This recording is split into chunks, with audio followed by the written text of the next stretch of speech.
पड़ेगा, मृत्यु निश्चित है। तो फिर वर दीजिए, तारकासुर के तीनों बेटे कह रहे हैं, तारकाक्ष, विदुमाली और कमलाक्ष की हमारे 3 अलग अलग महल बन जाएं, हम 3 अलग अलग नगर बसा लें। तथास्तु। तीनों भाइयों ने बात कर ली, आज के बाद तीनों कभी मत मिलना। और वर दीजिए, हम मरे तो तीनों एक साथ मरे। अब तीनों चतुर कितने थे कि 3 अलग अलग नगर में रह रहे हैं। एक आंध्र प्रदेश में रह रहा है, एक मुंबई में रह रहा, महाराष्ट्र में, एक उत्तराखंड में रह रहा। और तीनों आपस बात कर ली, मिलना ही मत ही कभी, मिलेंगे नहीं तो मरेंगे नहीं। भगवान ने कह दिया तथास्तु।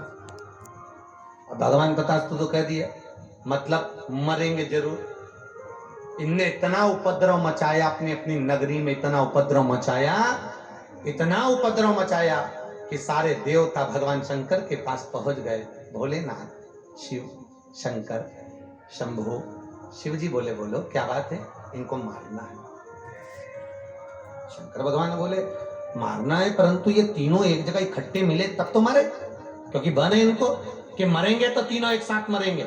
तो क्या करा जाए? शंकर भगवान ने एक ही बात कही देवताओं से, एक काम करो, 33 कोटि देवता तुम सारे पशु बन जाओ और मैं तुम्हारा पति बनता हूं। शंकर जी का एक नाम होने जा रहा है, पशुपति। तुम सारे पशु बनो और मैं तुम्हारा पति। और तुम पशु बनकर भागना, भागकर इनको इकट्ठा करना, इसकी नगरी से आधे निकाल कर आना, उधर से निकाल के लाना, तीनों को एकत्रित करना और इकट्ठा कर कर जब ये सब एक जगह हो जाएंगे, शंकर भगवान कहते मैं तुम्हारा पति बनकर इनका संहार कर दूंगा, इनको मार दूंगा। 33 कोटि देवता पशु बन रहे हैं और शंकर उनके, जम के बोलिए, पति। पति का मतलब मालूम आपको? अरे बोलो जम के, हैं? जम के बोलो, आवाज नहीं है?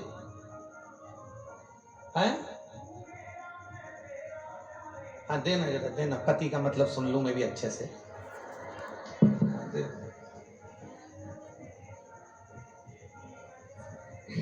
देवताओं के पति के मतलब आधिपत्य, उनके मुख्य। हाँ, और आपके?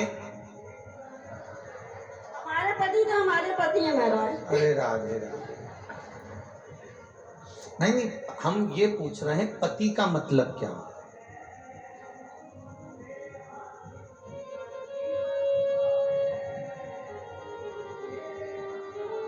भला है बुरा है जैसा भी है, मेरा पति तो मेरा देव। हम तो ये पूछ रहे पति का मतलब क्या होता है? हम मान रहे हैं कि वो अधिपत्य है, सब कुछ है, और तुम्हारे पति तो तुम्हारे ही हैं, वो तो हम मान रहे हैं सब, परंतु बात इतनी सी है कि पति का मतलब क्या होता है? भरण पोषण करने वाला, तुम्हारे सुख दुख का साथी, तुम्हारे कष्ट को हरण करने वाला,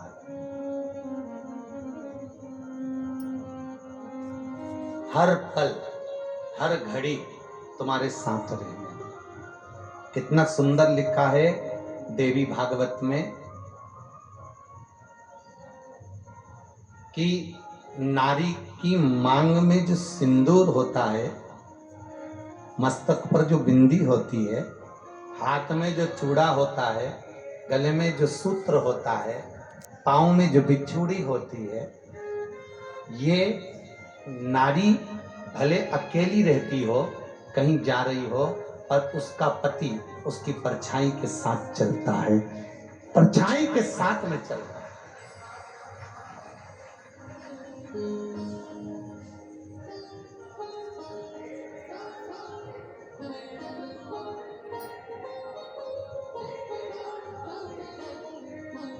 हर पल हर घड़ी वो संग चल रहा हर पल।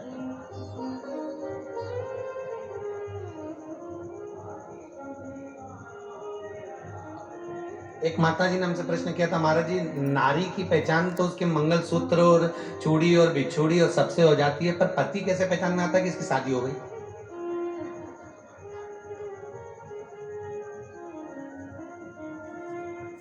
इसकी पहचान कैसे? तो हमने कहा सीधी तो पहचान है, तुम्हारे गले पर मंगलसूत्र, माथों पर बिंदी, मंगलसूत्र और मांग भरी हुई दिख जाए तो तुम शादीशुदा। जो पति बेचारा मौन मूरत जैसा दिखता रहे, समझ लो शादीशुदा।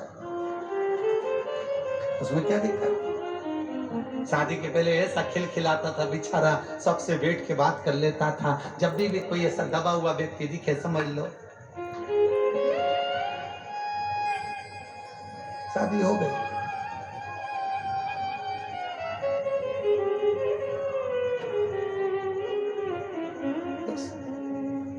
अब उसमें इससे बढ़कर और क्या पहचान चाहिए? बोलो रे जी अरे बस सही वाली बोलो तो सर, इससे बढ़कर और क्या पहचान? अब भगवान शंकर पति बने और शास्त्र कहता है 33 कोटि देवता पशु बने और उनके पति शिव बने। अर्थात शिव महापुराण की कथा कहती है जो आधिपत्य स्थापित करने वाला, अर्थात भरण पोषण करने वाला, अर्थात साधने वाला, हर पल हर दुख में हर क्षण जो साथ है, अर्थात 33 कोटि देवी देवताओं को भी अगर कोई पति मिला तो वो देव अधिदेव महादेव मिले। वो साध रहे हैं, वो आनंद दे रहे हैं।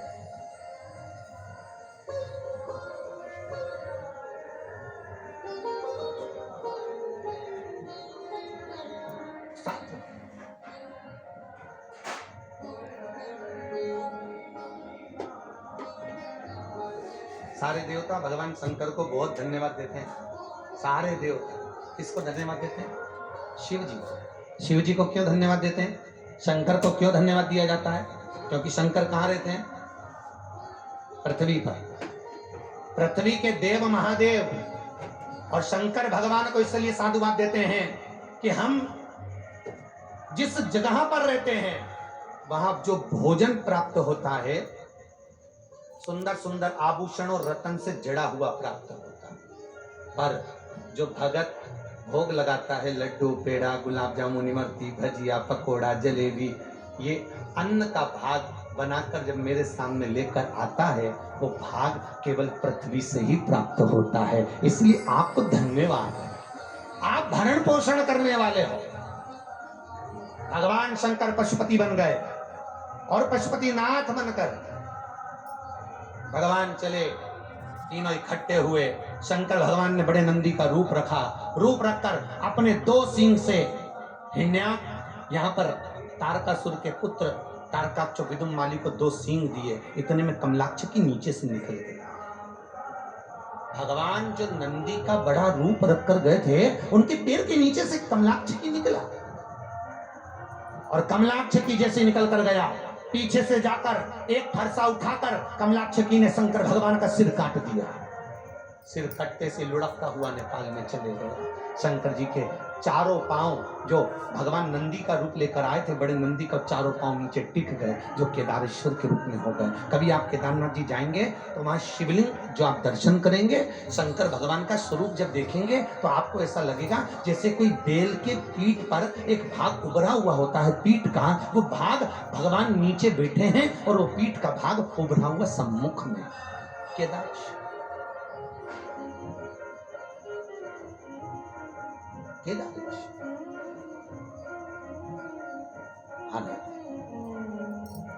भगवान जान गए ये इसे मरने वाले नहीं। तब भगवान शंकर ने उसी समय पर अपना असली स्वरूप धारण करा, हाथ में त्रिशूल लिया, कमलाक्ष की और तारकाक्ष को मार दिया तो विदुम्माली खसक गया। विदुम्माली को मारने के लिए भगवान शंकर ने एक चरण से खींचा और दूसरा त्रिशूल का भाग उस विदुम्माली को दे दिया।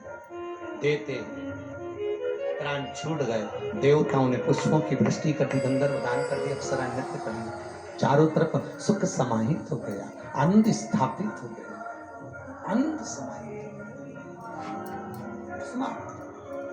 आगे वर्णन आया भगवान बेस वाला बेस पोट्रे वाला भगवान भूत भावन भूतेश्वर